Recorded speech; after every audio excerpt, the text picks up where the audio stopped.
arkadaşlar, değerli dostlar, Zerdeş TV'nin yorum analiz programında ve barışı örme dosyamız üzerine tekrar bir çalışma için bir aradayız.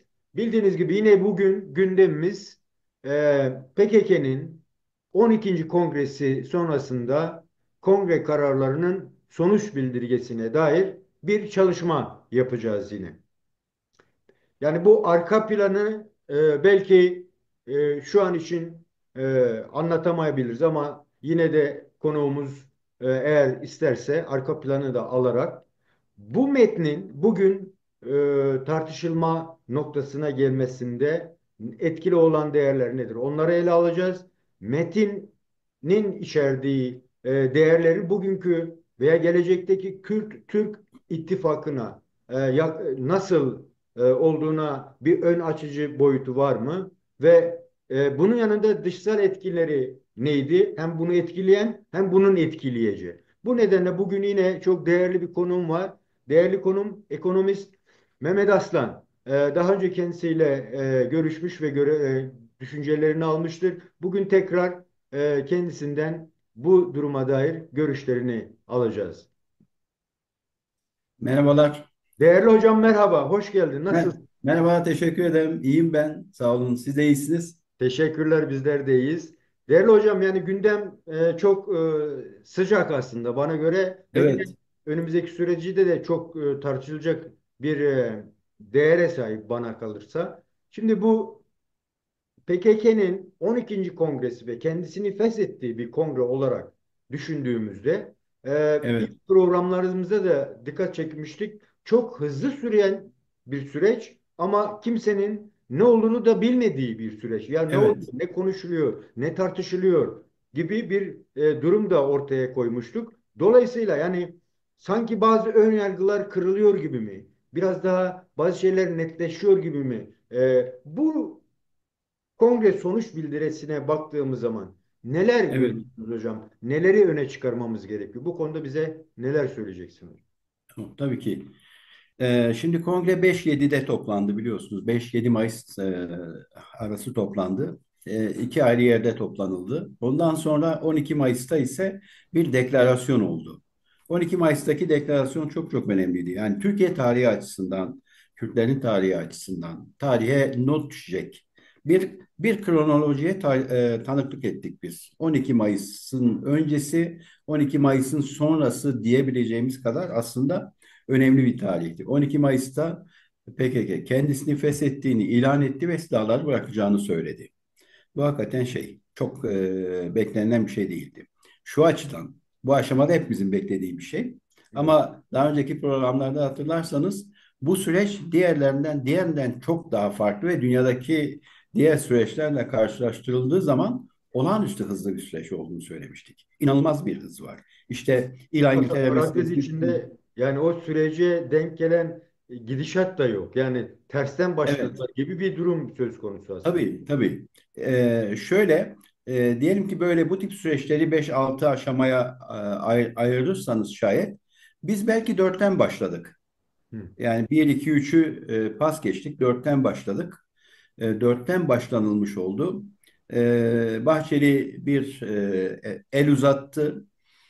Onun bir yankısı tartışılırken bir anda 22 Ekim'de bir tuhaf bir konuşma yaptı. Yani Türkiye tarihi açısından, Türkiye'deki sağ hareketin geçmişi açısından, MHP'nin kendi kodları açısından, genetik yapısı açısından inanılmaz farklı, bir yere oturmayan, şaşırtıcı bir konuşma yaptı. O konuşma zaten en çok da MHP'nin kendi cenahını salladı. İşte tekrar bir ip atma polemiği yaşandı biliyorsunuz arkasından. Şimdi şöyle, 1 Ekim, şimdi geldik işte 12 Mayıs'a. Bakın aradan geçen süre 6 ay. Bütün bunlar 6 ay içerisinde yaşandı. 6 ay içerisinde olağanüstü şeyler oldu. 1 Ekim'de bir tokalaşma, onun arkasından 22 Ekim'deki o enteresan konuşma, içeriği çok ilginç olan konuşma. 27 Şubat'ta yapılan çağrı, yani Öcalan'ın yaptığı çağrı PKK'ye işte silahların bırakılması ve kendisini etmesini telkin eden bir çağrı. Onunla ilgili süreç gelişti ve bugün geldiğimiz noktada artık PKK adıyla e, o kongrenin bildirisinden de bahsettiniz ya, orada öyle söylüyor. PKK adıyla bundan sonra faaliyet yürütülmeyecek. Bu Evet. da çok radikal bir sözcük. Evet. Şimdi hem sürecin hızı kendi içerisinde başlı başına bir vaka, Hı hı. hem de terminoloji de ayrı bir vaka. Şimdi 12 Mayıs'ta açıklanan kongrenin kararlarına baktığımda inanılmaz diplomatik bir dil kullanıldığını görüyorum. Yani bu kadar incelikli bir diplomasi, doğrusunu isterseniz beni şaşırttı. Çok çok incelikli bir diplomasi var. Hı. Dolayısıyla kongrede alınan kararların içeriği, terminolojisi ne baktığımız zaman bunun ben kendi adıma çok teknik bir metin olduğunu söylüyorum. Teknik bir alınan kararların yazılı halinden bahsediyorum. O kadar incelikli, o kadar hassas ki hatta biliyorsunuz Lozan meselesi işte 1924 Anayasası vesaire bununla ilgili polemikler oldu. Hala da oluyor. Halen de Mesele oluyor. biraz oraya sıkışmış gibi oldu. Fakat metnin, sonucun, içeriğin kendisine baktığımız zaman aslında PKK'nin orada kongreyi organize edenlerin, düzenleyenlerin asla girmeyeceği bir topa benziyor. Şimdi Hangi anlamda? onu söyleyeyim. E, Bir yandan çok çok dikkatli bir üslubunuz var. İnanılmaz teknik bir dil kullanıyorsunuz bir yandan. Bir yandan da Lozan Anlaşması ve 24 Anayasası'nı işte bu inkarcı, redci politikaların kaynağı olarak ifade ediyorsunuz. Şimdi ikisi arasındaki çelişkiyi görmek lazım. Ben size neden burada bir çelişki olduğunu söyleyeyim. Buyurun. Şimdi lisana bakın. Önce lisana bakalım.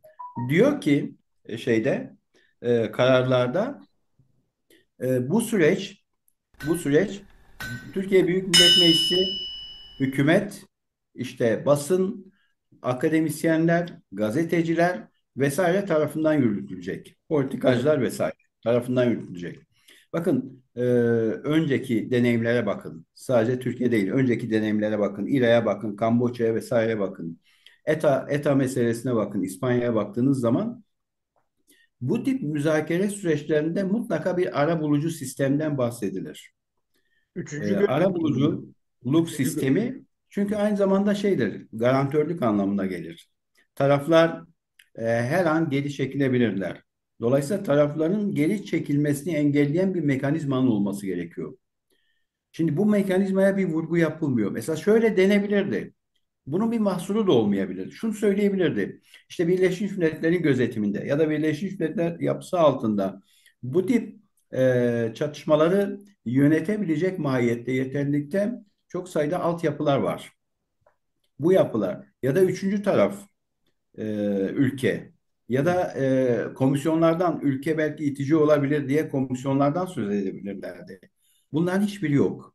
Hı. Sanki şöyle bir hassasiyet gözetilmiş. Eğer burada bir üçüncü taraftan yani bu statüyü takip eden, gözeten süreçle ilgili verilen sözler vesaire bir de denge denetleme sistemine ihtiyaç olduğunu varsaydığınızda bir üçüncü taraftan bahsettiğinizde acaba bu üçüncü tarafların ya da dış tarafların, dış ülkelerin Türkiye'deki hassasiyetleri biliyorsunuz. Evet. Sürece müdahil olmasına mı yol açar? Mesele buradan mı tartışılır diye özellikle terminoloji içerisinde asla üçüncü taraflardan yani garantörlerden bahsedilmiyor. Bakın Evet. ki bahsedilse emin olun bundan bir beis yok. Yani bunu kimsenin çok fazla itici bulacağını da zannetmiyorum. Olayın özü böyledir çünkü. Bu süreçlerin resmiyet kazanması gerekiyor. Bu süreçlerin yasal zeminlerinin olması gerekiyor. PKK'nın yaptığı ilanın yani ben kendimi feshettim ve silah bırakıyorum ilanının bir defa resmi olarak kabul edilmesi gerekiyor. Henüz bu resmiyette kabul edilmiş bir şey değil. Hı. Sözler var, işte sağda solda yapılan konuşmalar vesaire var. Bu bir. Bu bir. Şimdi ikinci bir ihtimam da şöyle diyor. Biz silah bıraktık. ve kendimizi feshettik. Ancak şunu bekliyoruz. Bir, e, demokratik siyasetin yapılabilmesi. Bir. İki, bütüncül, güçlü bütüncül hukuksal dayanaktan bahsediyor. Yani terminoloji şöyle somut, bütüncül hukuksal dayanak. Bakın kavramları görüyor musunuz? Ne kadar enteresan. Bir tanesinde demokratik siyaset kanallarının açılmasından bahsediliyor. Evet. Demokratik siyaset. Diğerinde ise somut, bütüncül hukuksal gelişme. Şimdi ben şunu soruyorum kendime. Somut, bütüncül hukuksal gelişme ne demek? Oradaki terminoloji üzerinden. Bu nedir biliyor musunuz? Şunu söyleseydiniz farklı bir anlam ifade edecekti. Biz bazı hukuksal düzenlemelerin olmasını bekliyoruz. Hukuksal süreçlerin harekete geçirilmesini bekliyoruz. Kanunda bazı düzenlemeler yapılmasını bekliyoruz. Ya da şöyle diyebilirdi. Anayasada anayasada garanti altına alınmasını bekliyoruz. Somut, bütüncül, hukuksal düzenleme demek anayasa değişikliği istiyorum demektir. Hı. Çünkü yasalar arasında hiyerarşi var biliyorsunuz. Anayasa altında işte yasalar, kanunlar, yönetmelikler vesaire gidiyor. Onun da üstünde başka bir şey var. Anayasanın 90. maddesine gidiyoruz. İşte usulüne uygun yürürlüğe konmuş uluslararası anlaşmalar anayasa arasında bir hiyerarşi olacaksa eğer onlar daha yukarıda yer alıyor. Yani usulüne göre onaylanmış uluslararası anlaşmalar hiyerarşinin en tepesinde. Dolayısıyla burada anayasal bir güvenceden bahsediliyor ama asla adı konulmuyor. Yani ben bir anayasal güvence istiyorum demiyor. Bunun yerine ne diyor? Somut, bütüncül hukuksal gelişme. Bakın kavramlar ne kadar üzerinde ince ince düşünülmüş. Ben buradan baktığımda o zaman madem bu kadar stratejik bir dil var, madem böyle bir diplomasi tercih ediliyor, o zaman neden Lozan var diye Vurgusu düşünüyorum. var. Yani. Evet. Yani bir anda olağanüstü bir hassasiyet var, değil mi? Evet. Olağanüstü bir hassasiyet var. Dil var. Asla üçüncü taraflar yok. Asla taraf olacak ülkelerden bahsedilmiyor. Asla anayasaya referans yapılmıyor. Anayasaya referans yapılmamasının bir diğer nedeni de ne biliyor musunuz? Şu şayet somut bütüncül hukuk tam değil de doğrudan anayasadan bahsetmiş olsaydı şöyle olacaktı. Ha, demek ki DEM Parti ile AK Parti arasında bir anayasa anlaşması olacak, bir uzlaşma olacak. Ne bileyim 101. madde ile 127 arasında bir gidip gelme söz konusu olacak. 127'de biliyorsunuz yerel yönetimlere ilişkin düzenleme, 101'de Cumhurbaşkanı seçilmesine ilişkin şeyler var, koşullar vesaire var. Acaba bunlarla ilgili bir müzakere mi olacak? O zaman amaç yani Erdoğan açısından amaç yeniden seçilmesini mi sağlamak? Erdoğan'ın yeniden seçilmesini sağlamak için DEM Parti bunlara angaje mi olacak? Bütün bu tartışmalar yapılacaktı ve bunların yapılmaması için son derece teknik bir sözcük tercih edilmiş. O dediğimiz somut bütüncül hukuksal gelişmelerden. Bu şeyden de Şimdi kaynaklanabilir mi Mehmet Hocam? Birinci görüşmede 10 madde yani bu evet. Dolmabahçe görüşmesinin Aha, o 10 madde zaten sanki o boyut tartışılmış aslında. Bugün o kararlaştırmanın hayata geçmesi için ben öyle evet. algıladım. Ama Lozan ve 24 Anayasası meselesi de sanki aslında ülkenin tartışması gereken bir şey. Çünkü asıl kırılmanın o olduğunu en azından tarihsel olarak bize anlatılan o. Farklı araştırmalar var tabii. Yani kırılma ta Evet. 1915'te başlıyor ama yani orada Evet. somutlaşıyor, artık netleşiyor. Belki ondan mı kaynaklanıyor? Anayasa vurgusu yani eğer yeniden kurucu bir unsur olacaksak işte 24 süreci gibi bir sürece atıf gibi olmuş olabilir mi? Yani kuruculuğu gel beraber yeniden kuralım. Yani Fransa'daki ikinci, beşinci Evet. Cumhuriyet gibi bize de ikinci Cumhuriyet'in demokratikleştirilerek ele alınması gibi okunması gerekebilir mi sizce? Şimdi bütün bu süreçler, bütün bu gelişimler yapılacak, tartışılacak. Ancak kamuoyu nezdinde tartışılmayabilir. Arka planda muhtemelen bu dediğiniz şeyler olacaktır. İşte ikinci Cumhuriyet özel döneminde olduğu gibi, işte anayasada bazı düzenlemeler yapılması, işte vatandaşlıkla ilgili 66. madde de bir takım düzenlemelerin getirilmesi vesaire. Bunlar olacaktır. Benim burada dikkat çektiğim anayasaya doğrudan referans yapmadan, anayasa tartışmasını gündeme getirmeden Lozan'ın gündeme gelmesi, ben tabii bu meseleyi Lozan üzerinden tartışmak istediğim için söylemiyorum. Hı Bana hı. şöyle geliyor. Neden?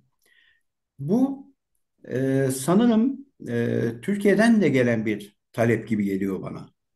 Yani Lozan'ın ve 1924 Anayasası'nın tartışılması, evet kongre kararlarının sonucunda böyle bir metin ortaya çıktı ama Türkiye'nin böyle bir talebi olduğunu düşünüyorum. Yani talebin biliyorsunuz o metinler ortak çalışılan metinler. Hatta İmralı'da en son yapılan açıklama Öcalan'ın kaleme aldığı metin o metin üzerinde de uzlaşma, birlikte kararlaşma olduğu söylendi. Eğer burada da böyle bir süreç varsa yani taraflar kendi hassasiyetlerini de o metinde görünür hale getirmek istiyorlarsa eğer Türkiye tarafından böyle bir şey gelmiş olabileceğini düşünüyorum. Çünkü PKK böyle bir polemiğe girmezdi. Ben özellikle kullanılan dile bakarak bunu söylüyorum. İşte anayasaya hiç vurgu yapmaması, ilgili tarafları işte sivil toplum kuruluşları, gazeteciler, akademisyenler, Türkiye Büyük Millet Meclisi, siyasi partiler vesaire tek tek sayıp asla üçüncü taraf yani Türkiye dışında, Kürtler dışında üçüncü tarafların hiç sayılmaması bir hassasiyettir. Bu kadar olağanüstü bir çaba varken, böylesine olağanüstü bir çaba varken Lozan'ın metne girmesi bir Türkiye talebi. Bana Türkiye talebi gibi geliyor. Onun Niye? için bu meseleye dikkat çekmek Nasıl? istem. Ben Neden? bu noktada şimdi bu noktada ben düşüncemi sizinle paylaşmak Hı, istiyorum. Ben tabii. Lozan'la ilgili arka planı okuma sırasında e, özellikle birinci meclis ve ikinci meclisin konumunun aslında ele alınmak istendiğini, birinci Evet, meclisteki o çoğunluğun e, ikinci mecliste tamamen sıfırlandığını, o dönemin muhafazakarları ve Kürtlerin dışlanıp yeni bir evet, anayasayla evet, yeni bir cumhuriyetin olduğu nokta olduğu için. Yani bugün çünkü Türkiye'de sadece Türkler ve Kürtlerin arasında bir uzlaşma gereken bir süreçte değiliz. Türklerin Türklerle de uzlaşabileceği bir zeminin atılması gerekiyor. Yani evet. muhafazakar, ulusalcı ve laiklerle. Bu bağlamda baktığımız zaman ne dersin hocam bu konuda?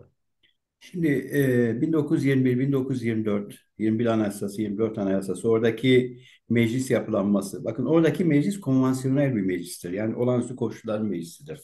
Şimdi onu tartışmak bize bir şey kazandırmayacaktı. Ne yapabilirdik? İşte sadece oradaki bir 21'deki meclisteki işte bütün tarafların işte biliyorsunuz Laz mebusu, işte Rum mebusu, Kürt Evet. mebusu vesaire bu şekilde nitelendirilirdi. E, buna buna açık referansta bulunmadan, doğrudan ona hedef haline getirmeden zaten yapılan çalışmalarda böyle bir yöne gidilebilirdi. Buna özel vurgu yapılması enteresan. Buna özel vurgu yapılması Türkiye'deki muhafazakar kesimin rahatsızlığının da görünür hale gelmesidir. Bakın Türkiye'deki muhafazakar kesim özellikle 1924 Anayasasından 24'teki oluşan meclis yapısından rahatsızdır. Türkiye'deki muhafazakar kesim kesinlikle Lozan'dan rahatsızdır. Bu neden PKK'nın böyle bir derdi olduğunu sanmıyorum. PKK'nın gidip geçmişte bir polemiği bugüne taşımak gibi bir derdi olduğunu da sanmıyorum. Burada Türkiye tarafından gelen bir talep var. Bu talep kongre kararlarında vücut buldu ve tartışmaya başlandı. Neden böyle bir şey oldu? Niye böyle bir şeye ihtiyaç duyuldu? Yani Türkiye tarafından geldiğini varsayarak Türkiye'nin neden böyle bir ihtiyacı oldu? Buna sadece dikkat çekmek istedim. E, Peki. demek ki burada bu alan üzerinde bir tartışmanın yoğunlaşacağı hesap ediliyordu. Bir başka şey söyleyeyim mi size? Çok enteresan bir şey. Şimdi bizim siyasalda hocamız Baskın Hoca, Baskın Evet. Orhan. Evet. Baskın Hoca Lozan meselesinde bir ömür harcamıştır. Yani Lozan Anlaşması, arka plan, ondan sonra olan şeyler, gelişmeler. Bunlarla ilgili hakikaten bir ömür harcamıştır. Çok da namuslu bir bilim adamıdır Baskın Evet, Hoca. tanıyorum. Çok hoş geldin. Şimdi Lozan'a teşekkür ederim. Lozan'a oradan baktığımızda Lozan Türkiye tarafından hiçbir zaman uygulanmadı biliyor musunuz? Hiç uygulanmadı. Özellikle 38-39. maddeler. Aynen, aynen.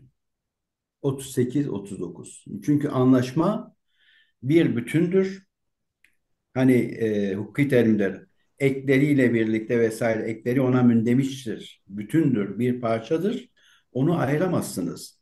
Evet, Ben 15. maddeyi seviyorum ama işte evet, 60. maddeden hoşlanmadım dediğinizde aslında anlaşmayı yine hukuki terimle söyleyeyim kadük edersiniz. evet. Türkiye hiçbir zaman Lozan Anlaşması'na uymadı. Hı hı. Şimdi Lozan'a karşı bir savunma hattı oluşmuş. Siz 39. maddeye uymadınız ki. 39. maddenin 38'de keza öyle hüküm son derece açık. 38'in 4. paragrafına bakın. İşte 39'un 5. paragrafına bakın.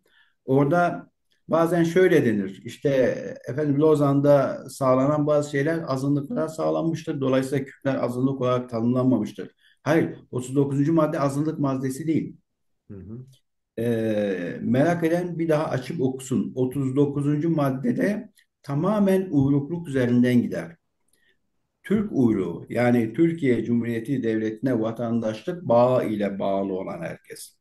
Hı Türk hı. uyruğu olan herkes kendi dilinde konuşabilir, yazabilir, kendi kültürlük geliştirme çalışmalarında bulunabilir ve hatta yanılmıyorsam 39'un şeyinde beşinci paragrafta yanılmıyorsam bir bakmak lazım ya mahkemelerde savunmasını kendi dilinde yapar.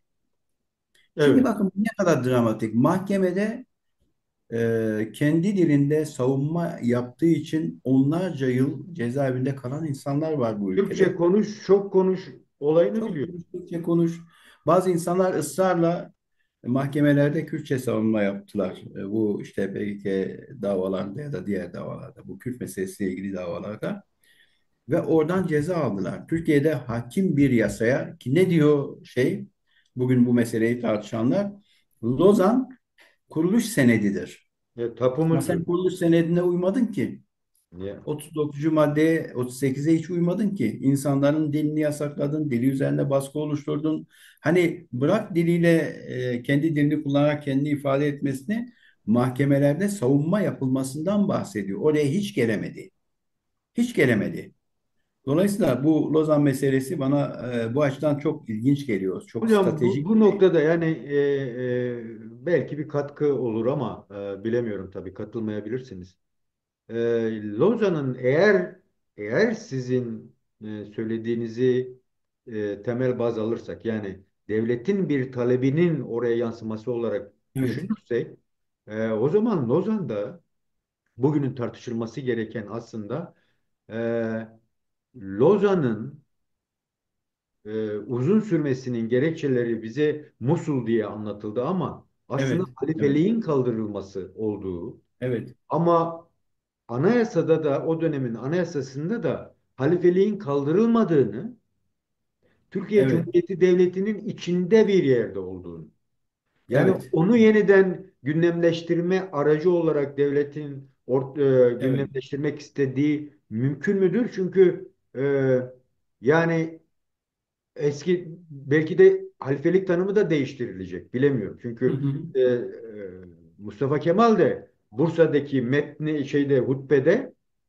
öyle bir algıda görüyor. Yani sanki o da öyle bir şey istiyor gibi bir şey var o hutbe konuşmasında. evet, evet, Dolayısıyla sanki bunun biraz daha açılmasını hatta şey söyleniyor ya Türkiye Cumhuriyeti Devleti'nin e, Kürtlerle ortaklaşarak yeniden bir evet, Müslümanlık liderliği tartışmaları da yapılıyor. Bilemiyorum yani doğru, doğru. ne kadar konuşuluyor. Böyle baktığımızda da sanki söyleminiz yerini buluyor gibi. Evet, orada haklısınız. Zaten aynı şekilde aynı yönde düşünüyoruz. Lozan meselesi yine bir iki bir şeyle isterseniz oradan Tabii. geçelim. Buyurun. Çünkü bayağı Evet. başka Evet. şeyler var konuşulacak. Evet. Şimdi dediniz ya halifelik meselesi, saltanat meselesi. Evet, e, doğrusu isterseniz Batı İttifakı o zaman işte galip devletlerin e, Lozan müzakeresine, Lozan görüşmelerine İstanbul hükümetini de, daha doğrusu İstanbul'u temsil eden padişah tarafını da çağırması üzerine bakın 1 Kasım 1922 yanılmıyorsam 1 Kasım 1922'de saltanat kalkıyor. Hı hı. Saltanatın bu kadar hızlı alelacele kaldırılmasının bir nedeni de Lozan müzakeresine tek bir yetki alanı oluşturarak gitmek. Yani Ankara hükümeti adına gitmek. Şimdi Evet. orada öyle. Ama halifeliğe geldiğimiz zaman halifelik daha devam eder. 2 sene daha devam eder. 1924'e kadar. Şunu unutmamak lazım. Lozan denilen şey bizim tartıştığımız Lozan e, Anlaşması, Lozan Konferansı'nın e, dokümanlarından sadece bir tanesidir. Bunu gözden kaçırıyoruz. Onun için birçok insan biraz da safça belki işte buralara vakıf olmadığı için Lozan'da gizli anlaşmalar olduğunu söyler. Lozan'da gizli anlaşma falan yoktur. Ama Lozan'da tek bir vesika da yoktur. Yani bizim o işte 143 maddeden oluşan Lozan Anlaşması 18 tane ayrı anlaşmadan sadece bir tanesidir. Zaten Dolayısıyla arkada bölgesel 17 tane bakımdır. tabii Ya tabii burada bir anlaşmalar bütünü var. Toplam 18 tane anlaşma var orada. Biz şu anda 143 maddeli işte Lozan Anlaşması üzerinde. O konferansın en önemli sonuç belgelerinden bir tanesidir ama onun arkasında belki 143 maddede ifade edilmiş olan birçok konunun teknik detayları vardır.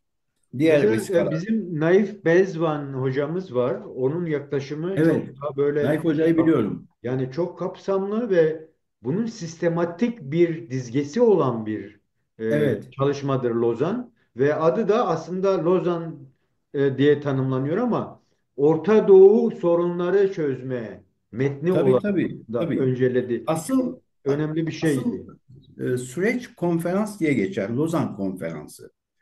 Ve 2022'nin Ekim'inde başlar biliyor musunuz? Bakın 22'nin Ekim'inde başlar. Ne zaman imzalandı? Nihai işte bugün bildiğimiz 143 maddelik o son 18. vesikayı diyelim. Ne zaman imzaladı? 24 Temmuz 1923'te. Ne kadar? Yaklaşık bir 8 aylık bir süreç. Yani 8 ay boyunca Orta Doğu'yla ilgili, Ege ile ilgili, nispeten Akdeniz'le ilgili, Yunanistan'la ilgili, işte Trakya ile ilgili, Kürdistan bölgesiyle ilgili, işte Ermenistan'la ilgili, bütün bunlarla ilgili bir statü oluşturuldu 8 aylık süre içerisinde. Hı hı. Şimdi bütün bunlarla ilgili, bütün bunları içeren bir anlaşma olduğu için Türkiye Devleti tarafından çok hazmedilmedi. Hı. Şimdi bugün evet bu bir kurucu anlaşmadır, kuruluş senedidir vesaire deniliyor ama Lozan hiçbir zaman tam anlamıyla benimsenmedi. Mesela Demirel şey diyordu işte hani bir zorunluluk eğer Musul olmazsa işte bir Lozan olmayacaktı. Hatta şey diyor Lozan'ın şeyi maliyeti Musul'dur. Hı. Demirel'in kendi sözüdür. Lozan'ın maliyeti Musul'dur. Recep Tayyip Erdoğan ne diyor?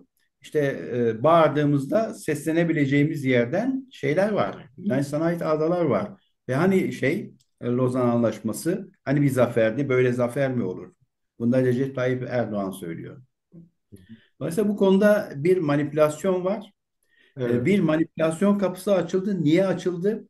Ben bu kapının bir daha söylüyorum. Bu kapının PKK tarafından açıldığını düşünmüyorum. Türkiye her dönem Lozan'la ilgili tartışmaya ihtiyaç duymuştur ama aynı zamanda bir kuruluş anlaşması mahiyetinde olduğu için biraz da vatandaş nezdinde şeydir. Kutsanan bir alan olduğu için üzerinden hakkıyla, layıkıyla tartışılmadığını düşünüyor Türkiye. İktidar olarak, devlet olarak. Şu anda onu tartışmanın bir yolunu buldu bence. Peki Ve hocam. bu şeyden geldi işte kongre kararı vesaire üzerinden gelmiş oldu Bence de gibi. yani bir tartışılması gerekiyor çünkü ulusalcıların bakışı Evet, belki de gelecekte ben en azından öyle düşünüyorum. Türk siyasetinin de kendi içinde parçalamalar ve birleşmeler yani o çoklu parti yapılaşmanın belki de teke veya ikiye teke değil ama evet, en az ikiye indirgenme durumunun da olabileceğini tahmin ediyorum. Yani işte Amerika'daki ve Cumhuriyetçiler ve demokratlar gibi iki blok şeklinde de evet. dönüşebilir bilemiyorum. Ekstra Kürtler de üçüncü blok gibi. Yani öyle bir düşüncem var. Belki de onun için tartışılması gerekiyor ayrıca. Evet. Dolayısıyla Yani o tartışmadan murad edilen bazı şeyler var. evet, Benim gördüğüm kadarıyla bu murad eden taraf PKK değil. peki Yani hocam. burada sadece böyle bir parantez açmış olduk. Teşekkürler hocam. Evet. Belki de sadece onun üzerine de bir program yapabiliriz. Bilemiyorum, belki Evet. iyi olur. Evet. Çünkü daha kapsamlı şeyler, sorular Tabii. sorma gereği duyabiliriz. Onun dışında sizin öncelediğiniz neler var hocam metinde? Şimdi benim için önemli olan şey, hep önceki programlarda da söyledik. Çok hızlı gelişen bir süreç. Bu defa sonuç alınacakmış gibi görünüyor. Bana sorarsanız işte sonuç alma ihtimali daha yüksek. İşte diyelim ki %70, %80 Hı hı. olumlu sonuçlanma ihtimali var. %20, %30 olumsuz sonuçlanma ihtimali var. Eğer olumsuz sonuçlanırsa, hani seçenekler üzerinden gidelim. Eğer olumsuz sonuçlanırsa bu defa bu süreçten elde edilen kazanımlar bir sonrakini çok daha güçlü kılar. Yani en kötü senaryoyu söylüyorum. İyi senaryo ise bu süreçten somut bir şeyler çıkar. Türkiye tarafı üzerine düşen yükümlülükleri yerine getirip PKK beyan ettiği şeyler, silahların bırakılması, fesih, onunla ilgili yapılan hazırlıklar, teslim noktaları biliyorsunuz şimdiden konuşulmaya başlandı. Erbil Süleymaniye'nin adı geçiyor. Oralarda silahların bırakılması, işte yönetici konumunda olan insanların bazı ülkelere gönderilmesi, Norveç'ten, Güney Afrika'dan falan bahsediliyor. Bütün bunlar teknik hazırlıklar. Arka planda bu hazırlıkları daha önceki süreçte de yapabildiğini gösterdi. Arada bir fark var. Türkiye bunu paylaşmıyor. Yani kendi halkındaki o yüksek hassasiyetlerden dolayı bunu genellikle geri planda yapmayı tercih Ben ediyor. bu soruyu sormak istiyordum. Yani ta 1 Ekim'den beri devletin veya hükümetin bir talebi var.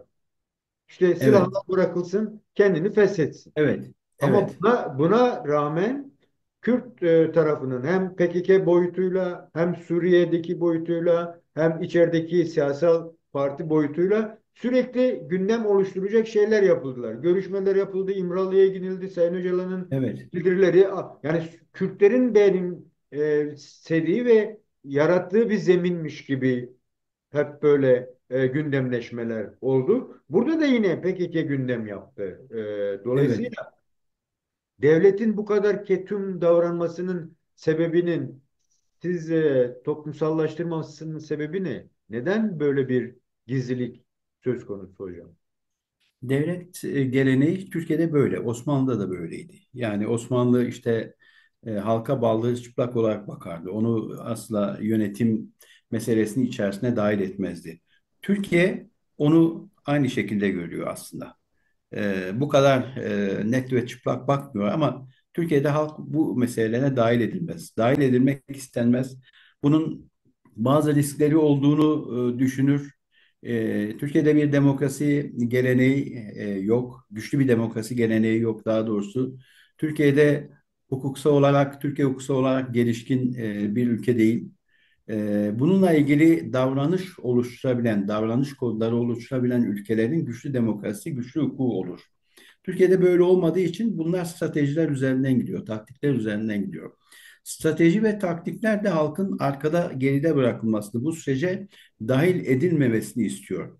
Bir önceki süreçte hatırlarsanız halkın sürece dahil edilmesi için akil insanlar oluşturulmuştu. Bunlar Evet, da evet, çoğunlukla popüler insanlardan bir araya gelmişti. Yani meseleyle halkı yaklaştırmak. Bu defa onu yapmadı bakın. Onu yapmadı ama el altından Türkiye şöyle bir şey yaydı. Deyim yerindeyse. Bu mesele artık benim için bir ulusal güvenlik meselesidir. Bu mesele. Kürt meselesi benim için bir ulusal güvenlik meselesidir. Ve bunun en kısa sürede halledilmesi gerekiyor.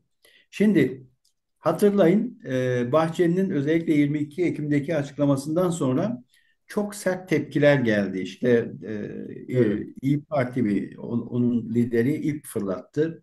Arkasından her kafadan bir ses çıkmaya başladı. Bir cemaatin lideri abuk sabuk konuşmalarda bulundu. Sonra onu ikna etmek için bir mafya lideri cemaat liderinin yanına gitti.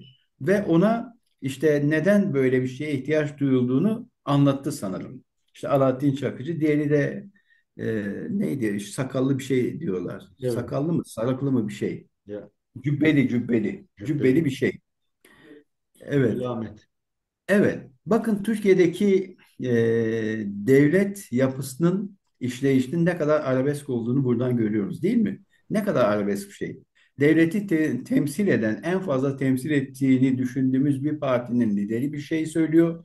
Bir cemaat lideri çok agresif bir yanıt veriyor. Bir mafya grubunun reisi ise gidip onu ikna ediyor. Ama Şimdi zaten Sayın Bahçeli gidip de başka bir parti veya başka bir kuruma gitmedi Trabzon'da. Onlar Kıbrıs'taydı. Trabzon'da onlarla görüştü ve hatta evet, yanlarında Hrant Dink'in katli de vardı. Yani çok ilginç bir evet. şeydi evet o süreç. İşte çok arabesk bir ülke size söyleyeyim. Çok arabesk. Yani bir ülkenin bu kadar arabesk olmaya hakkı yok bir defa. Hukuktan ne kadar uzaklaşıyorsanız, demokrasiden ne kadar uzaklaşıyorsunuz daha fazla arabeskleşiyorsunuz. O zaman bu tip absürt şeyler, komedi sınıfından şeyler ortaya çıkıyor. Ee, Şimdi burada halkın ikna edilmesiyle ilgili atılan en önemli adımı size söyleyeyim. Geçmişinde işte o akil insanlar vesaire. Oradan belki devlet çok fazla verim elde ettiğini düşünmediği için bu defa doğrudan devlet hassasiyetini bunu gerektirdiğini ifade etmeye başladı. Doğrudan ya da dolaylı olarak. Bu bir devlet projesidir. Devlet Bahçeli'nin seslendirdiği şey, daha doğrusu Devlet Bahçeli tamamen devletin sesidir. Bu bir zorunluluktur. Bir yandan Suriye politikası var, bir yandan uluslararası ilişkiler var. Kürt meselesi artık bir ulusal mesele olmaktan çıktı, uluslar arasılaştı. Ki hiç olmadığı kadar şu anda Kürt meselesi uluslararası bir meseleye dönüştü zaten. Şimdi bütün bunların kontrol edilmesi gerekiyordu. Acilen müdahale edilmesi gerekiyordu ve böyle de yapıldı. Ve çok hızlı yapıldı. 1 Ekim tokalaşma, 22 Ekim'de konuşma. Ve her defasında şimdi burada enteresan bir şey daha var. Onu da görmek lazım. Yani Türkiye'de devlet dediğimiz yapı çok homojen bir yapı değil. Aslında heterojen bir yapıdan söz ediyoruz. Biliyor musunuz? Evet. 1 Ekim'de tokalaşmadan sonra Erdoğan'dan hiçbir reaksiyon gelmedi. Yaklaşık 10 gün sonra 1 Ekim, bir 10 gün sonra 10-11 gün sonra Erdoğan işte bu barış elidir uzatılan Sayın Bahçeli'nin. 22 Ekim'de çok daha keskin bir konuşma yaptı. Erdoğan'da yine bir donma hali oluştu. Yine 22 Ekim'den sonra Kasım ayının başlarında ya da Ekim'in sonlarında yanlış hatırlamıyorsam Bahçeli'nin yaptığı açıklamanın cesur bir açıklama olduğunu söyledi. Hı hı, Şimdi burada e, doğrudan tarafın Devlet Bahçeli olduğunu anlıyorsunuz. hı hı. Erdoğan'ın da sürecin içinde olduğunu anlıyorsunuz. Ancak Erdoğan'ın Bahçeli kadar sürece angaja olmadığını da görüyorsunuz. Şimdi burada enteresan bir şey daha var. Size şunu söyleyeyim. Buyurun. Ee, Saray yönetimi biliyorsunuz bir yandan Batı'yla ilişkileri yürütmeye çalışırken bir yandan da Batı'ya muhalif bir durumdaydı. İşte NATO karşıtlığı biliyorsunuz İsveç'in NATO üyeliği konusunda ayak diretme. Hatta en uç faaliyeti söyleyeyim S-400 alınması.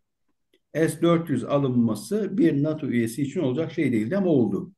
Neden? Çünkü Türkiye Batı'ya kapris yapma gereği de hissediyordu. Kürt meselesi vardı, kendisiyle ilgili sorunlar vardı vesaire.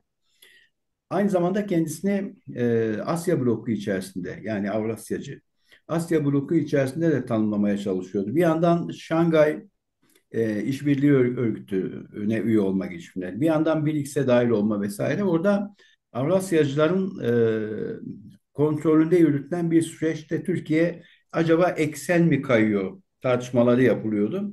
Evet. Şimdi tekrar bir Batı bloğuna yüzünü dönme durumu söz konusu şu anda. Şimdi bunu da size yine ilginç gelebilir. Şöyle somutlayayım ben.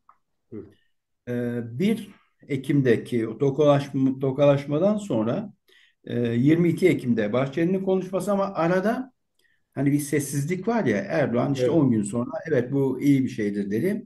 Yaklaşık Erdoğan'dan bir hafta sonra, yani Erdoğan bu iyi bir şey, bir barış elidir, uzandı vesaire dedikten yaklaşık bir 5-6 gün sonra Mehmet Uç'un bir açıklama yaptı.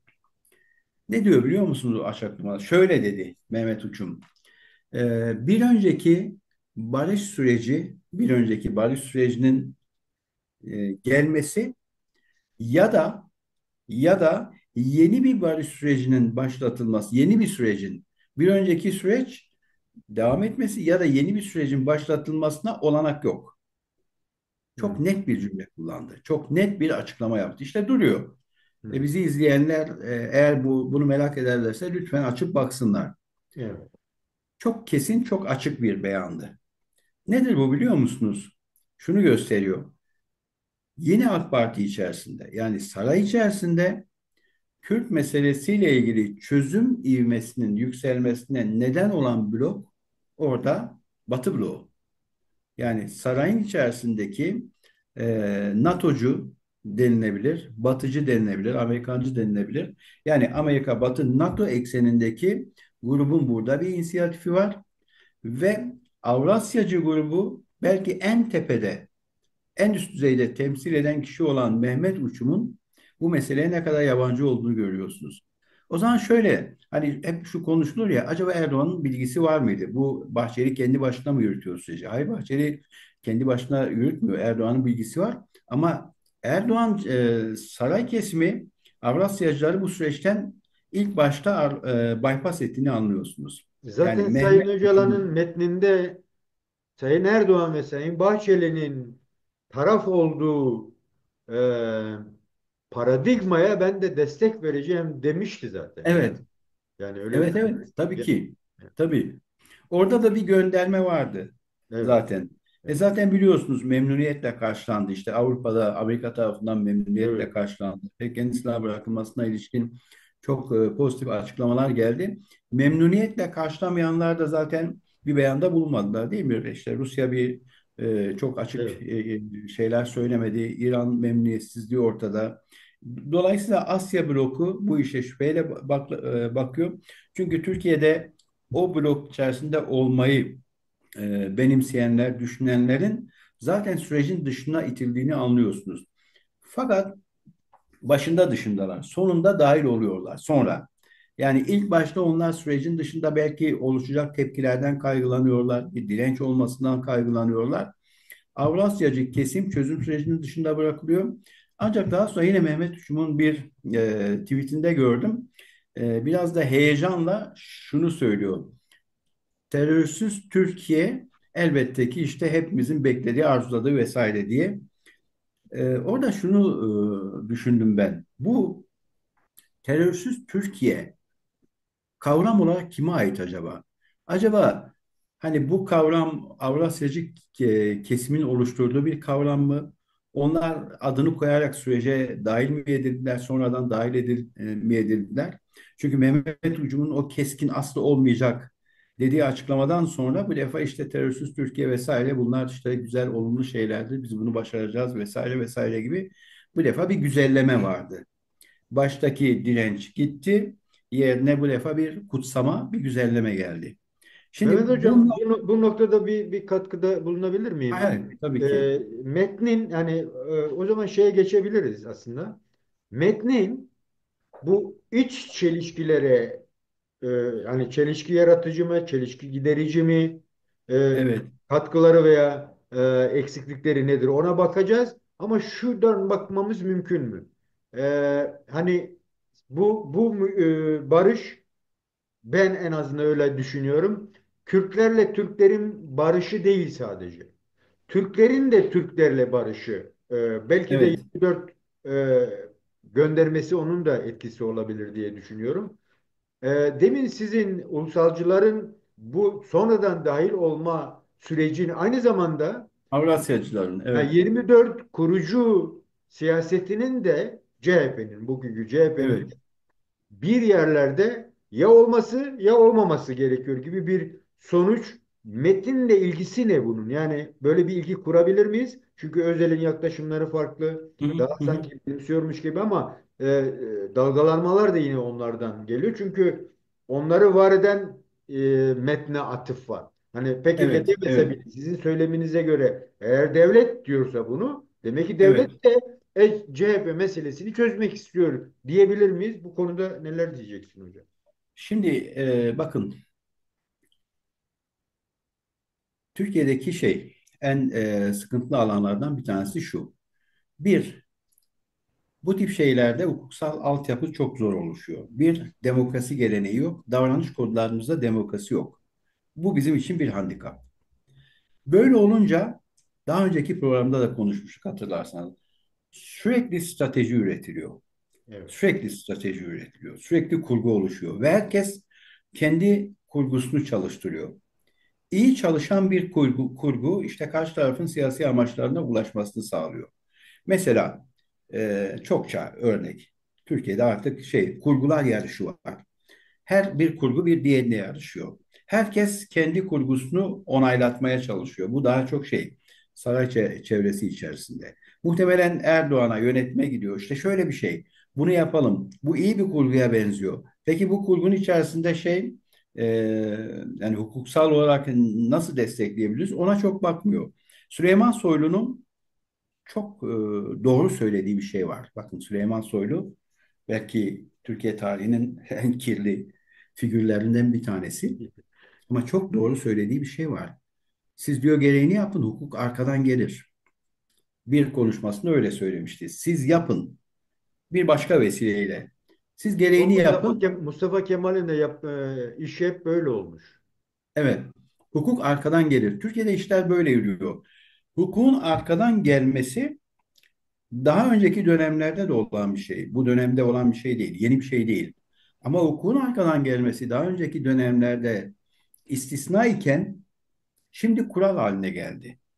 Şimdi hukukun uygulanması, bağımsız bir şekilde uygulanması istisnaya dönüştü. Şimdi Ekrem İmamoğlu ile ilgili işte bir kurgu sunuluyor. Evet, kurgunun dayanakları oluşuyor, altyapıları oluşuyor, işte gizli tanıklar vesaire. E, Yavaş yavaş aşama aşama suç birkaç bölüme ayrılıyor. İşte bir tanesine yolsuzluk deniyor, bir tanesine terör deniyor, bir tanesine başka bir şey deniyor vesaire. Dolayısıyla herkes kendi kurgusunu çalıştırmaya, işletmeye başlıyor.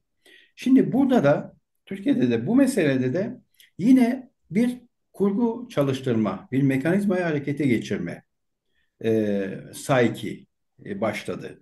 Şimdi bunlardan bir tanesi de emin olun şu anda iyi çalışan kurgulardan bir tanesi Lozan.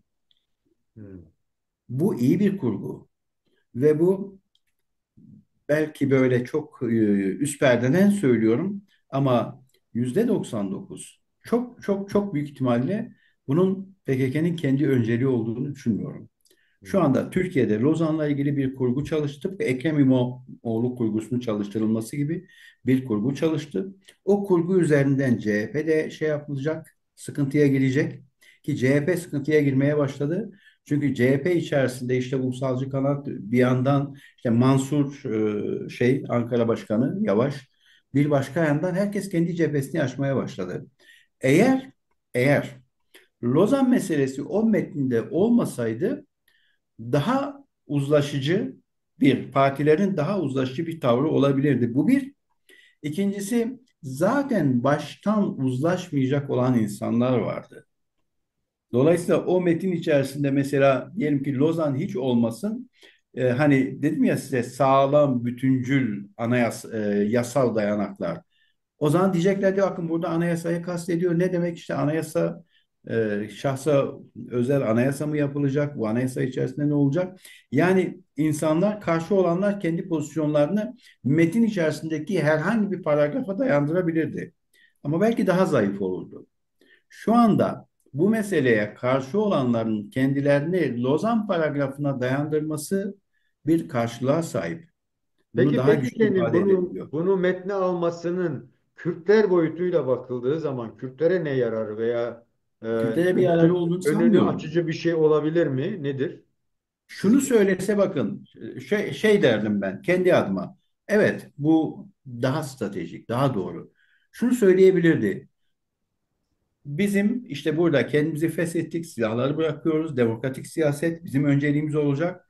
Eğer demokratik siyaset çalışacaksa Türkiye'nin de kendi hukuksal geçmişine, geleneğine sahip çıkması gerekiyor. Burada Lozan Anlaşması var.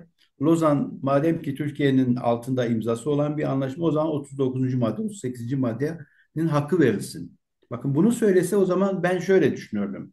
Bağımsız dışarıdan bakan biri. Evet, bu PKK'nın kendi hassasiyeti.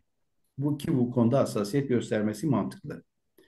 Ama genel olarak bir Lozan karşıtlığı yaptığınız zaman o zaman şunu anlıyorum ki ben şunu anlıyorum ki bir Türkiye tarafı bir tartışma alanı oluşturmak istiyor. Bu tartışma alanı bir cenk alanına dönüşecek ve o cenk alanı içerisinde birçok kişi de heder olacak. Mesela Mustafa Balbay'a bakıyorum. Of, kılıçları çekmiş. Dört nala gidiyor. Nasıl tutacaksınız? Yılmaz O Özdemir. kılıcını Evet. çekmiş dört nala giderken CHP'ye ne kadar zarar verecek? Mansur Yavaş başka bir şey söylüyor. Efendim işte bunu burada böyle tartışılmaz. İşte süreçte şey olabilir, sıkıntılar olabilir. Dolayısıyla bunu referanduma götürelim. Bakın. Şimdi CHP içerisindeki merkezler arasında bir gerilim oluşmaya başladı. Eğer CHP içerisindeki merkezler arasında Lozan üzerinden bir gerilim oluşuyorsa bunu PKK niye istesin? Niye istesin? Değil mi? Bunu PKK'nin istemek daha çok CHP'nin şey. netleşmesi gerekmiyor mu zaten? Çünkü Aynen. CHP şu an, ben öyle bakıyorum, katılmayabilirsiniz. Hı. Bütün dönüştürücü, iyileştirici, hatta daha ileri gideyim, ilerici bütün unsurların kendi içinde absorbe edip hapsettiği bir yapı olarak düşünüyorum ben CHP'yi. Bir türlü Evet. çıkış Evet. sağlayamıyor. Alevisi orada, demokratı orada, sol sosyalisti yani sosyal demokrat partiler çıktı Hı. biliyorsunuz yani. Evet. Dolayısıyla Evet. ve ulusalcılar var. Darbeciler var. Yani bütün bu Türkiye dinamizmini bilmiyoruz nereye götüreceğini Evet. tabii. Ama Evet. bunun önünü alan bir şey. Bunun da parçalanması gereken bir şey. Dönem olduğunu Evet. düşünüyorum. Ama bu parçalanmışlık şey anlamında söylemiyorum. Yo, Vursunlar anladım ben birbirlerine. O dediğinizi. anlamda Evet. Evet. söylemiyorum. Siyaseten daha bir toparlanma süreci için bence gerekli diye düşünüyorum. O Yani, düşüncelerin dövülmesi gerekiyor. Yani düşüncelerin örsten geçmesi gerekiyor. ya, Dayanıklı hale gelmesi gerekiyor. Olgunlaşması gerekiyor. Belki CHP için bunların olması lazım. Çünkü CHP hiç olmadığı kadar yani AK Parti iktidar 2002'de başlayan iktidar döneminden bu yana hiç olmadığı kadar güçlü hale geldi. En son yerel seçimde yani aldıkları oyla %40'a dayandılar ki yani Özgür Türkiye. Özel bu şeyi toparlayabilir mi hocam? Bu olası bahsetmiş olduğu. Eğer Özgür Özel bu ivmeyi yakalamamış olsaydı, bu ivmeyi yakalamamış olsaydı bu saldırılara maruz kalmayacaktı zaten. Hmm. Dolayısıyla Özgür Özel'in hem dışarıdan yani işte iktidar kanadından şeyden işte Cumhur İttifakı vesaire devlet bürokrasisi hem o kanattan saldırıya uğraması hem de kendi içerisinden saldırıya uğraması aslında şeyin iktidarın amacına son derece uygun. Yani çoklu bir amaç taşıyor. CHP içerisinde muhtelif merkezler oluşturursunuz. Çünkü Özgür Özel evet şu ana kadar iyi yönetti ama aynı zamanda mutlak olarak CHP hakim olmadığını da görüyorsunuz. Toplumda yükselen bir tepki vardı, bir ivme vardı. O ivmeyi iyi yönetti. Saraçhane'de başladı, devam etti. Evet. Şimdi işte Cumartesi günü sanırım İzmir'de bir Alsancak Meydanı'nda bir şey olacak, bir toplantı olacak vesaire. Bu şu ana kadar süreci iyi yönetiyor ama partiye tam anlamıyla yani de Erdoğan gibi parti üzerinde Hakim değil. mutlak bir hakimiyeti olmadığı görülüyor. Dolayısıyla bu merkezler arasındaki çatışmanın devam etmesi için merkezlerin de statüsünü koruması gerekiyor. Mesela Mansur Yavaş'ı bir merkeze dönüştürmeniz gerekiyor. İktidar açısından söylüyorum. Hı hı. Hı. Ekrem İmamoğlu bir merkezdi ama aynı zamanda aynı merkez içerisinde Özgür Özel de vardı. Şimdi o güçlü merkezin gücü kırılmış oldu. Şimdi CHP içerisinde şöyle bir dairesel alan düşünün. Tam merkezde o dairenin tam merkezinde bir hacim, bir başka daire. O dairenin Özgür Özel ve Ekrem İmamoğlu'ndan oluştuğunu düşünün. Orada Ekrem İmamoğlu'nu çekip aldınız ve o merkez daraldı. Dolayısıyla o merkez biraz daha saldırılara açık hale geldi. Şimdi yavaş yavaş ulusalcılar bu şey üzerinden, son süreç üzerinden seslerini yükseltmeye başladılar. Size başka bir şey söyleyeyim. Ee, Yakında göreceksiniz, Muharrem İnce'ye de alan açılacaktır. Yani iktidar Peki Muharrem bu Kürt İnce'ye siyasetini nasıl çok etkiledi? enteresan bir alan açacaktır. Ee, evet, ilginç olabilir. Çünkü o da çıkmaya başladı aslında. Evet, Bu Türkiye siyaseti bazında baktığımızda Kürtlerde bu siyasetinde yani mesela demin merkez olmaktan çıkma mı yoksa merkeze oturma mı Sayın evet, Öcalan'ın yeri veya işte Demirtaş'ın konumuna göre baktığımız zaman kısa evet. alırsak hocam çok vaktimiz daralmak Az üzere. zamanımız aldı. Evet, Tamam. Çok hızlı bir şekilde geçelim üzerinden. Evet, buyurun. burada bir barış süreci başladı. Terörsüz Türkiye diyor. Henüz imtina ediyor. Olsun, önemli Evet. değil. Kim nasıl adlandırırsa adlandırsın. Yeter ki sonuç çıksın. Biz Ya, öyle adlandırıyoruz. Başkası başka bir şekilde adlandıracaktır. ya. Burada merkezlerin çok olmasının zararı yok. Yeter ki merkezler arasında çatışma olmasın.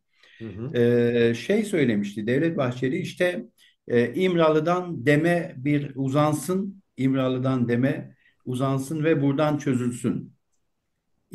Dolayısıyla muhatap olarak İmralı'yı ve Dem'i gösterdi. Hı Bu hı. muhataplığın biraz daha bence genişlemesi gerekiyor. Şimdi İmralı'dan sadece İmralı'nın inisiyatifinde olursa, ki orada bloke edilmiş bir alan var. Zaten Dolayısıyla metinde bak, de Sayın Öcalan'ın öncelenmesi gerektiğini ve onun önceliğinde yürütülmesi gerektiğine dair de bir vurgu var. şimdi doğru. Yani doğru. Yani mutlaka onun öncelenmesi gerekiyor. Ben de katılıyorum. Sonuçta bu hareketin kurucu önderi, Devlet Bahçeli'nin de dediği gibi. Bu önderliğin bu işe önderlik etmesinden daha doğal bir şey olamaz. Fakat müzakere alanı geniş bir alandır. Müzakere alanı sadece iki kişinin top oynadığı bir şey, saha değil. Bu Hı sahanın içerisinde çok sayıda oyuncu var. Ne kadar çok oyuncu olursa sahiplenmeyi o kadar güçlü kılarız. Zaten Kandil'in metninde görüyorsunuz, işte kongre kararlarında işte akademisyenlerden, basından bahsediyor, işte iktidardan bahsediyor, muhalefetten bahsediyor. Oldukça geniş bir kesim tanımlamış. Madem bu kadar geniş bir kesim tanımlanıyor, o zaman Dem Parti içerisindeki tarafların da genişletilmesinde bir sakınca olmayabilir. Hatta Kürt muhalefetinin diğer kesimlerinin de sürece dahil edilmesinde bir sakınca olmayabilir. Sürece Aslında daha önemli bir fazla şey. aktörün, Belki yeni bir muhafazakar Kürt Partisi'nin zemini de oluşabilir. Ne no istiyorlar, ne problem, yapıyorlar, değil mi? Yani no problem. Eğer diyelim ki o uzlaşma içerisine Hüdapar girecekse girsin. Çünkü Hüdapar bir şey değil ki. Bir sonuçtur sadece. bu Bir neden değil. Hüdapar'ı da dışarıda bırakıp sağlıklı bir Kürt merkezi yapılanması ortaya çıkabilir bence. Çünkü muhafazakar olarak. Mümkündür. Ben sadece tarafların genişletilmesine, eğer bu bir çatışmaya, bu bir ayrışmaya yol açmayacaksa, biliyorsunuz Suriye'de işte NKS Evet. ile Evet. PYD bir araya geldiler. Bunların bir araya gelmesi gördüğünüz gibi yani Kürtlerde bayağı da bir heyecana yol açtı. Daha sonra biraz daha genişletildi. Bu bir ulusal kongreye dönüştürüldü. Kamışlı'da bir kongre yapıldı. Evet. Bu genişleme, bakın, tabanın bu kadar genişlemesi Kürtlerin elini güçlendirdi. Daraltmak iyi değil. Genişletmek daha iyidir. Ne kadar genişlerse genişlesin, katılıyorum size. Önderlik orada asıl şey olacaktır, ana lokomotif olacaktır. Ama o lokomotife bağlı iki üç tane vagon yeterli olmayabilir. Hı hı. O lokomotifte belki 20-30 tane vagon olması gerekiyor ve o vagonların içerisinde en önemlilerinden bir tanesi de Selahattin olması gerekiyor. Yani Selahattin'in sesinin bu süreçte olması gerekiyor. Onun sesine ihtiyaç var. Hı hı. Dolayısıyla Selahattin'in kesinlikle Edirne'de unutulmaması gerekiyor. Bahçeli diyor ki ne Edirne ne vesaire. Ne Edirne ne Kandil dedi. Ne Edirne ne Kandil. Süreç İmralı'dan Dem'e uzansın dedi. Evet. Hayır. Edirne'yi bypass etmeye kimsenin şeyi yok, hakkı yok. Orada 9 yıldır tecrit edilmiş, 9 yıldır sadece Erdoğan'ın kaprislerinden dolayı özgürlüğünden olmuş, çocuklarından uzaklaşmış, çocukların büyüdüğünü görmemiş bir insandan bahsediyoruz. Bir Kürt entelektüelinden, aydınından bahsediyoruz. Onun sesinin konseyde, şeyde diyor ya, Son Samuray'da, Evet. o sesin, pür sesin, imparatorun diyor ya, pür sesinin konseyde olması gerekiyor.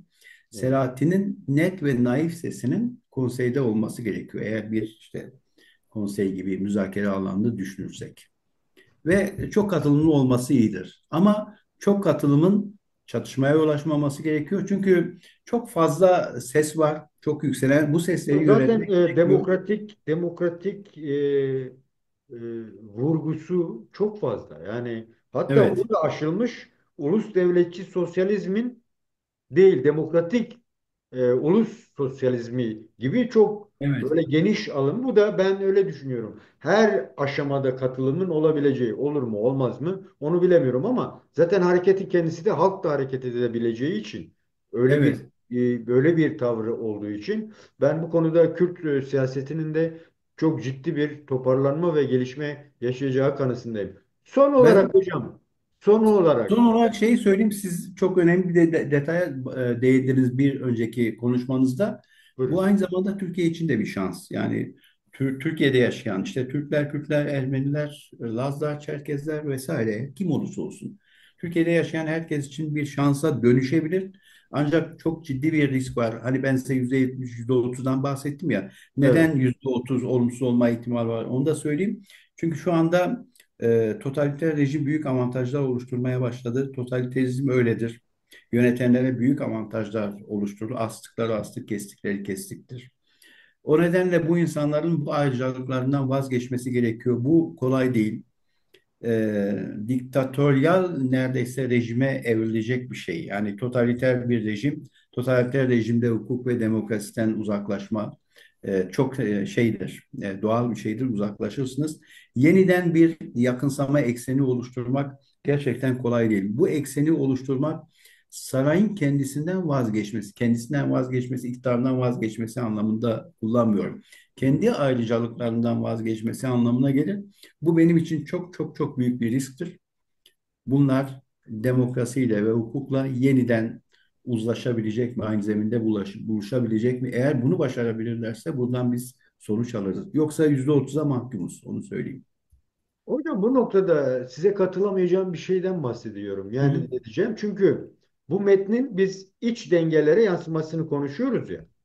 Evet, Eğer paradigma sadece e, Erdoğan ve Bahçeli'nin değilse, yani veya üçlü evet, Sayın Öcalan'ın değilse, dış evet, faktörlerin de etkisi varsa bence o %30'luk aralığa sıkıştırmamak için Colani'ye yaklaşımı da ben öyle görüyorum aslında. evet.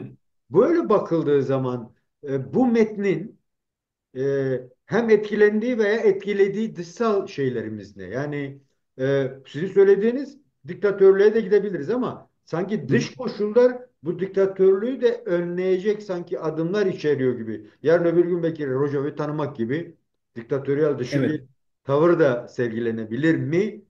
Bu konuda neler söyleyeceksin son olarak? Şimdi önceki programdan hatırlayın. Yine konuşmuştuk bunu. Türkiye'deki bu ihtiyacın işte Kürt meselesine yaklaşımın terörsüz Türkiye denilen şey her neyse yaklaşımın zaten Türkiye'nin kendi ihtiyaçlarıyla ilgisi olduğunu, bunun da Türkiye'den çok Suriye'yi ilgilendirdiğini, Suriye'deki gelişmelere bağlı olduğunu söylemiştik. Ve bir aktörden bahsetmiştik. O aktörün adı İsrail. İsrail'in Kürt meselesi konusunda son derece agresif olduğunu, Gidon Sarı'nın açıklamalarına bakın. Şey yani hiç böyle frene basmadan ilerliyor değil mi? Evet, evet. Hatta geçen de şeyi bu son açıklamalarla ilgili Zübeyir Aydar'a sormuşlardı. İşte biz herkesle diplomasi yaparız. İşte ülkeleri saymış Amerika, Avrupa, işte şey Arabistan vesaire. Bir basın toplantısında gazeteci de İsrail, tabii gerekirse İsrail'le de yaparız dedi. Yani Ya, işte evet. diplomasi herkesle yaparız. Şimdi burada İsrail'in bu çok net, açık Kürt meselesine yönelik tavrı ve yaklaşımı aynı zamanda bir kullanışlı bir siyaset alanı da oluşturuyor.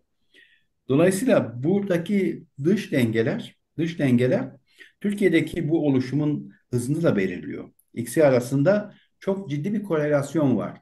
Bir tarafta bakın bir tarafta bağımlı değişken var, bir tarafta bağımsız değişken var. Y eşittir x1 artı x2 artı x3 x4 bağımsız değişkenleri düşünün. Bu bağımsız değişkenler içerisindeki en güçlü olanlardan bir tanesi İsrail bence. yani bağımlı değişkeni y'nin değerini belirleyen o korelasyondaki en güçlü bağımsız değişkenlerden bir tanesi İsrail. Bir tanesi Suriye'de mesela. Rojava bölgesi. Rojava Peki hocam bölgesinin bu statüsü metni onunla de ilgili. bu metni de baz aldığımızda Arabistan'la verilen resim ve yani Evet. kral işte Sayın Trump ve Hı hı. Şara.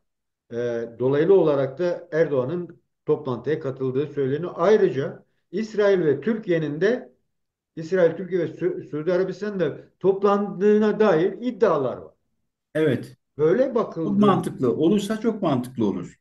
böyle Biz de bir durum aynı var. şeyleri Heh. söylemiştik zaten. Hatırlarsanız bu Kürt meselesi, Suriye'deki yapılanma ilgili Amerika'nın en çok istediği şey Türkiye ve İsrail'in aynı blok içerisinde olması ve Rojava'da bir statünün oluşması.